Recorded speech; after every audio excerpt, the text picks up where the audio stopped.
महाराष्ट्रात गुढीपाडव्याच्या दिवशी माननीय श्री राजसाहेब ठाकरे यांनी आपल्या व्यासपीठावर आपले कार्यकर्त्यांना हे आदेश दिले की ज्या लोकांना मराठीमध्ये बोलता येत नाही त्यांच्या कानफाट्यात मारा।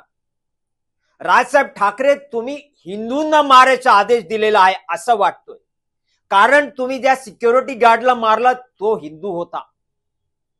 ज्या मॉल मध्ये डीमार्ट मध्ये तुम्ही जाऊन त्या माणसाला मारला तो पण हिंदू होता। ज्या बँकेत जाऊन तुम्ही बँकेच्या अधिकाऱ्यांवर कारवाई केलं ते पण हिंदू आहेत। म्हणजे तुम्ही हिंदू विरोधी आहेत। महाराष्ट्रात राहून छत्रपती शिवाजी महाराजांचा हिंदवी स्वराज्याचा अपमान पण तुम्ही करतायत। मराठा आरक्षणाला तुमचा सपोर्ट नाही। राजसाहेब ठाकरे, आपण केवळ उत्तर भारतीय नव्हे मराठी लोकांचा पण विरोधक आहे। म्हणून मी तुमच्या विरुद्ध सुप्रीम कोर्ट मध्ये जाऊन ही याचिका केलेली आहे। तुम्ही संविधानाचं उल्लंघन करू शकत नाही। हिंदू लोकांना तुम्ही मारू शकत नाही। उद्या जर गजबा हिंद झालं तर शिया सुन्नी एकत्र येईल आणि आम्ही हिंदू विभाजित आहेत, तर इकडे मराठी लोकांना वाचवणार कोण?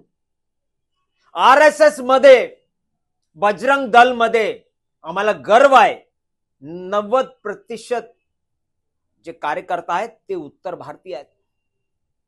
त्यांचे वडील, काका, मोठे भाऊ, आजोबा हे जे ड्युटीवर आहे, जे सिक्युरिटी गार्डचं काम करतायत, मॉल मध्ये काम करतात, त्यांच्या कनफटीत तुम्ही मारतायत। आणि तुम्हाला ह्या लोकांनी मदत केला पाहिजे उद्या। हे कसली राजनीती? आम्ही तुमचा विरोध करतो, निंद करतो आणि सुप्रीम कोर्ट मध्ये तुमच्या विरुद्धचा आदेश आणणारच आहे।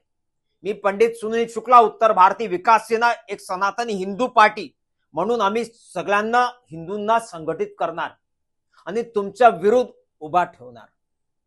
जय हिंद, जय महाराष्ट्र। देश विदेशातील प्रत्येक घडामोडींचे लाईव्ह अपडेट मिळवण्यासाठी आता साम टीव्हीच्या सर्व सोशल मीडिया प्लॅटफॉर्मला लाईक, फॉलो आणि सबस्क्राईब करा। तसंच सर्व नोटिफिकेशनसाठी बेल आयकॉन प्रेस करायला विसरू नका।